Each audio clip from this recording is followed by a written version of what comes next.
So, welcome back mga kahabi sa aking channel. Welcome back to my aviary. Kamusta kayo? So, shoutout nga pala mga kahabi sa inyong lahat sa pagsusubscribe at pagsuporta sa aking channel. Nakabili na ako ng mic.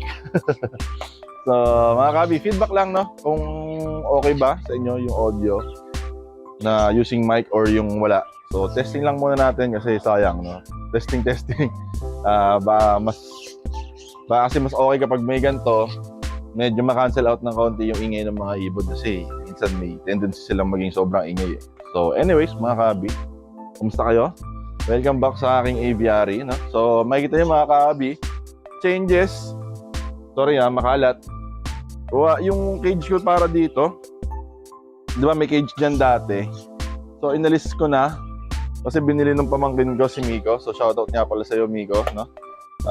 Pamangkin ko na nahihilig niya sa pag-iibon. So, binigay ko na sa kanya yung isang pares natin ng green opaline saka yung loose na hen na lutino. So, sana maparami mo. Good luck sa'yo. So, mga kahabi, today, no? Update niya rin pala. Malapit na tayong magkasa ng mga parakit, mga bagong pairing. Kasi, ano na sila mga kahabi? Tapos na sila or almost lahat sila, no? Tapos na mag-molt. Siguro may mga isa-dalawa na lang na 1 week away, no? Tapos okay na. So, very exciting mga kahabi kasi mandadagdagan na yung puwersa natin sa mga ibon para mag-breed, no? So, yun. Iba-vlog natin yung mga kahabi. Pakita ko sa inyo yung criteria or yung way natin sa pag-hahanap or pag-prepare, no? Sabi ko nga mga kahabi, kung dati ka nang nanonood ng mga content ko, lagi kong sinasabi doon, no, I like to play Cupid. So, matchmaking. So, yun nga mga kahabi. Well, hindi tayo lalayo sa para hindi tayo malayo sa topic. This video mga kahabi, naisipan kong mag-share, no, for this content, naisipan ko mag-share ng top 10 mga kahabi. Yun ang topic ng video na to. No? Top 10 para sa akin hindi ko sinasabi to for everybody. Top 10 mutations para sa akin, no? So, ano siya mga kahabi? 10 top 10, di ba? So, 1 to 10, first is being the highest, no? Top 10. So, yung number 1 mga kahabi para sa akin, no? Ito yung para sa akin best, siya na paborito ko talaga. So, mag-start tayo mga kahabi sa 10. No? So, ang 10 natin mga kahabi is yung Spangle. No? So, sorry, parang Denmark. Kasi alam ko si parang Denmark, yung Spangle nasa top ng list niya to. If not first in the list, no? Nasa top 3. Pero sa akin, ang Spangle is nasa top, lang siya. Nasa pang 10 lang para sa akin. No? So, mga kahabi, regardless, no? Kahit siya yung list, at least napasok niya, no, he made the list, no, he made the top 10. So, okay sa akin yung yung Spangle. Okay din naman siya sa akin, no. Nagagandahan din ako sa kanya. Placing him na number 10, no. Ang Spangle mga kabi, para siyang alam ko Pied siya. Branch siya ng Pied. Yun nga lang siya, imbis na kalat yung kanyang yung kanyang color pattern, ang nangyari sa kanya is para siyang may stencil, no? Para siyang may stencil sa dulo ng bawat bawat balahibo, feathers, no? So ang ganda kasi very uniform, ang ganda, para bang para bang may magandang drawing. Kasi yung drawing sinedan ng bata sa dulo, no? Meron ganun, di ba? Ng mga bata tayo, ang hilig natin, kinakapalan natin yung edges, no? So yun nga, ang Spangle, no, yun yung niya, yun yung beauty niya. Maraming Spangle mga kabi, may blue, may green, may yellow, merong yun nga, maraming variety ang Spangle, no. So very maganda kasi ang daming variety nga, no, hindi ka mananawa. So, pang 9 natin mga kabi on the list is yung albino, no? Ako kasi mga kabi, very easy to please lang ako pagdating sa ibon. Hindi ayoko nung hindi ako, although na-appreciate ko yung mga sobrang compound mutations, ay yung mga sobrang didiin talaga ng mutation, no? Mga Blackwing, double factor na Clearwing, no? Mga ganun. Okay lang. Na-appreciate ko naman. Pero yung ano talaga, purist kasi ako eh. Yung mga luma, mga old line, mga old mutations, sila talaga yung pinaka-best para sa akin. No? So, albino, mga kabi, isa yan, kahit sa albs, sobrang na-appreciate ko, no? So, bakit, no? Sino man di makaka-appreciate mga kahabi, no? White, all white, clear, crisp, pure white, ang linis. Tapos pula yung mata, no? Parang ano, no? Parang sa Naruto, parang si Itachi, pinag-white mo. Sa Sharingan, gano'n. So, para sa akin ang ganda ng albino, na-appreciate ko siya. Sana lang ganun siya kadali i-breed, no? Sa experience ko sa IVR, hindi ko siya masyadong hindi ako masyadong nag-thrive sa sa mga Aino. So hopefully this time magkaroon tayo ng materials na maparami natin. So number 9 is albino. Number 8, mga kahabi, no? Isa rin to sa mga paborito ni Paring Denmark, which is na-enjoy namin na share, no? Nung time na nagsabay pa kami nag-iibon, kami ng mga tropa ko, sinishare namin itong ibon na to dahil hindi siya ganun ka common. No, marami pero hindi sobrang dami kagaya ng ibang mutation. So ito yung Dutch Pied, also known as recessive pied, no? Ang recessive pied, mga kahabi, pinagkaiba niya, mga kahabi, sa ibang pied. Very yung pattern niya, mga kahabi, very ang hirap na explain eh. Pero kapag naiintindihan mo yung recessive pied, alam mo na kung paano siya nagse-set apart sa kanya sa ibang pied, no? Sa dominant pied, no? At maganda sa kanya yung bandang part ng area sa mukha niya, meron siyang parang mask, na parang na-mask, parang siyang may black eye, gano'n. So, ang ganda rin ng pattern niya. It comes with different variants. May blue, may white, may yellow, no? So, ang dami, mga kabi, no? Ang ganda rin na na magkaroon ng recessive pied. May mga recessive pied ako dati, siguro kung meron akong 100 na ibon, ang ratio, no? Kung meron akong 100 na ibon, parang 3 doon recessive pied. Yan ang ko dati, ang ratio ko. So, meron niya ako dati,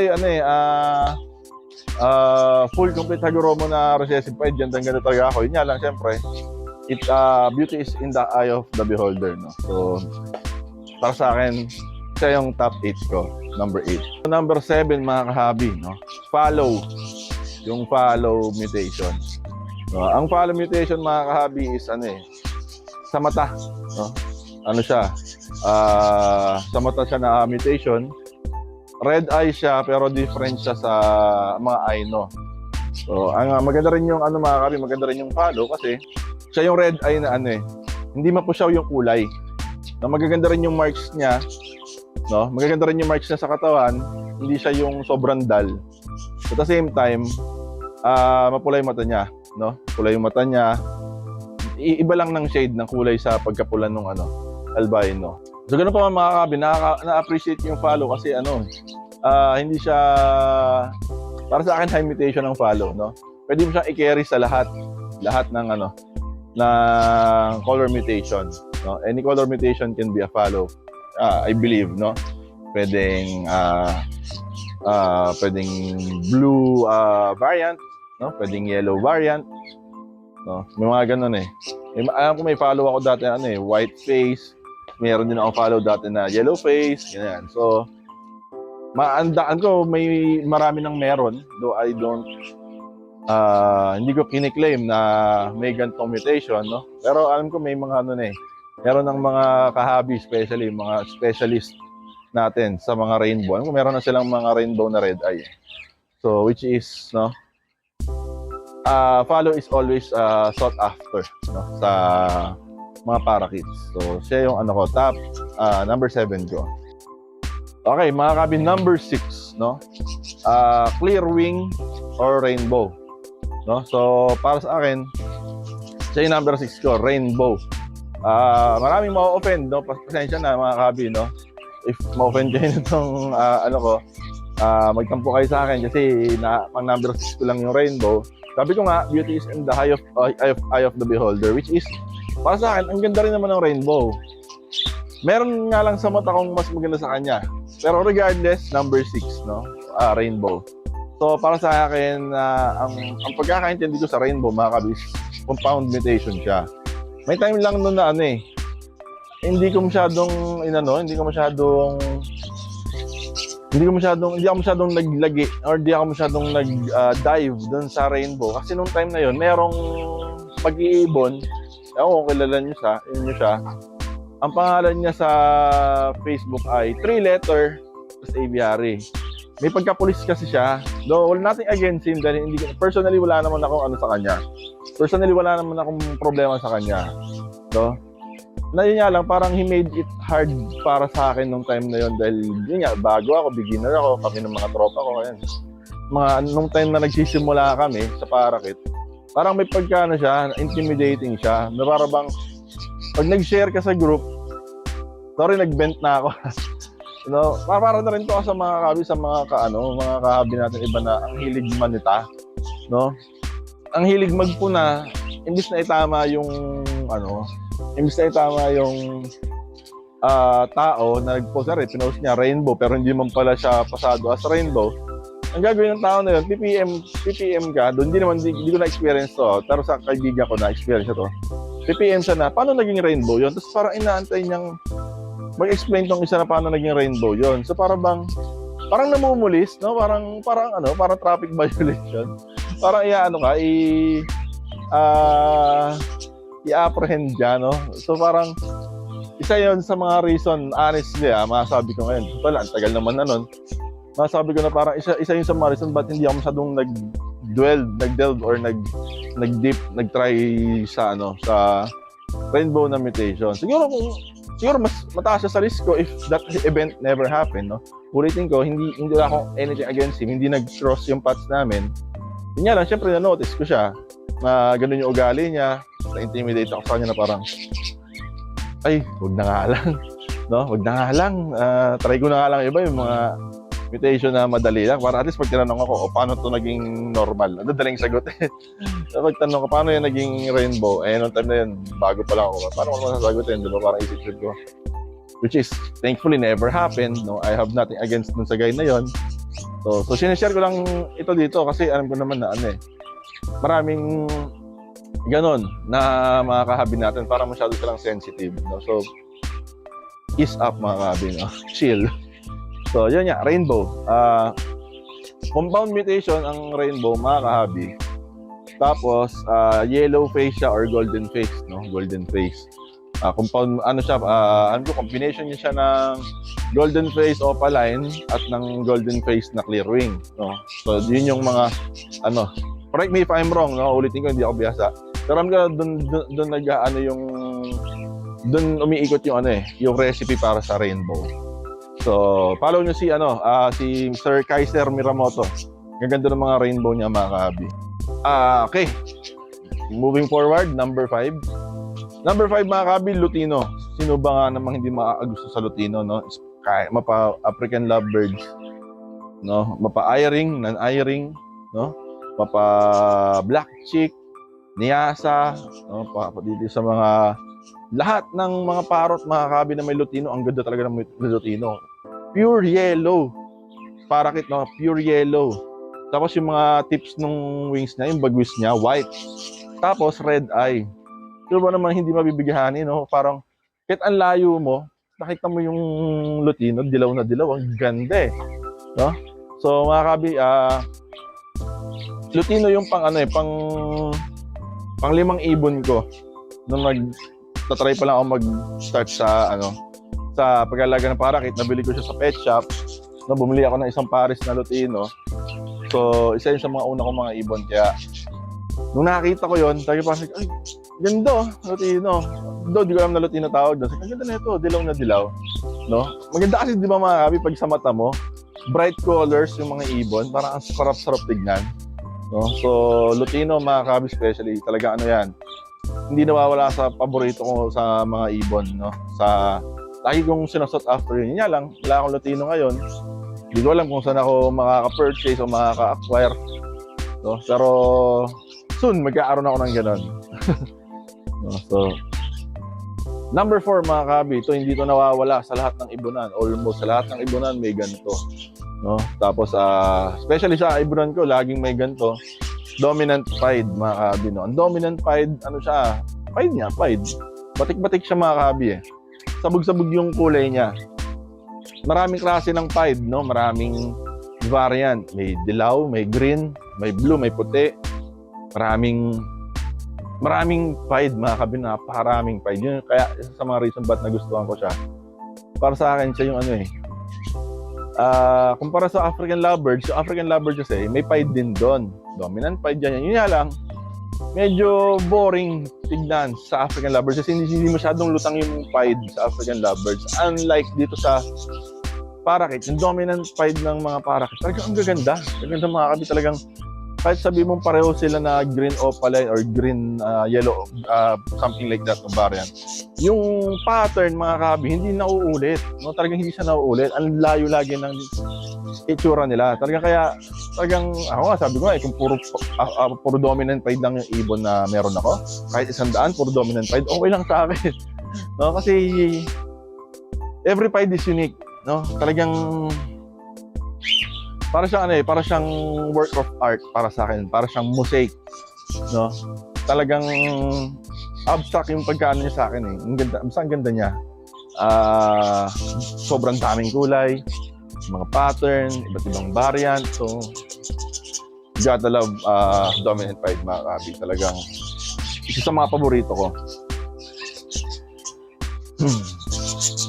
Sa third ng aking list mga kahabi, lagi ko itong sinasabi, paborito kong sa mga paborito ko talagang mutation is yung normal blue. Mga kabi, ito, saka makatuwid, meron tayo dito nag-iisa. Normal blue. No? Normal blue na hindi golden face. No? Yung puti lang, as in normal blue. Nothing else. Para sa akin mga kabi, para siyang saan ako ba explain? Para siyang para siyang simplicity at its finest mga kabi, no? Very simple pero very elegant. Ang itsura sa ng blue ng normal blue na mutation. Ewan ko mga kabi, no? Yung blue, yung kulay niya, blue, black, gray, puti. Yun yung kasi yung kombinasyon niya eh. Yun yung mga kulay na bubuo sa sa normal blue. So, ganda, no? Ganda ako sa kanya. Sobrang simple. Hindi overkill yung kulay. No? Hindi gano'ng karami yung variant ng kulay, hindi siya sobrang bright, pero ang ganda ng pagka-blue niya. No? Okay. Number 2 mga kahabi, TCB o Texas Clear Body. Hindi ko ma-explain eh. Alam mo yung ako yung tao kasi mga kahabi, ako yung tipo ng tao na kaya ko siyang gawin, kaya ko siyang ma-determine, pero hindi ko kaya i-explain paano ko siya na-determine o paano ko siya nagawa. So, ang TCB mga kabi, no? Ito, basahin nyo na lang kung ano yung what makes TCB at TCB. Pero para sa akin mga kabi, yung TCB, pag nakita ko, alam ko na TCB siya. No? Ang gaganda ng TCB mga kabi, no? Especially doon kami, nung time nga namin, ulit, think of a few years back, si paring PRD, tsaka si paring Denmark, ang ganda ng mga TCB nila. TCB tsaka ECB, ang ganda ng mga ganun nila. Mga kulay golden. Ang ganda talaga. Ang ganda. Talagang sana magkaroon ulit ako ng gano'n, no? Sana magkaroon pa ulit ako ng gano'n. Pero dati kay parang Denmark ko lang nakikita yung gano'n, tsaka kay PRD eh. Yung gano'n na mutation. So, I'm sure na hindi siya gano'n ka-common. No? So, number 2 sa list ko, yung TCB na mga kabi, mutation. Texas Clear Body. Especially yung golden face. Ito mga kabi, number 1, no? Number 1 sa aking list, siya yung pinaka, para sa akin, tuktok. Siya yung pinaka, kahit siya lang yung mutation na kabi para sa akin, personally, kahit siya lang yung mutation na, meron, okay lang sa akin, goods ako.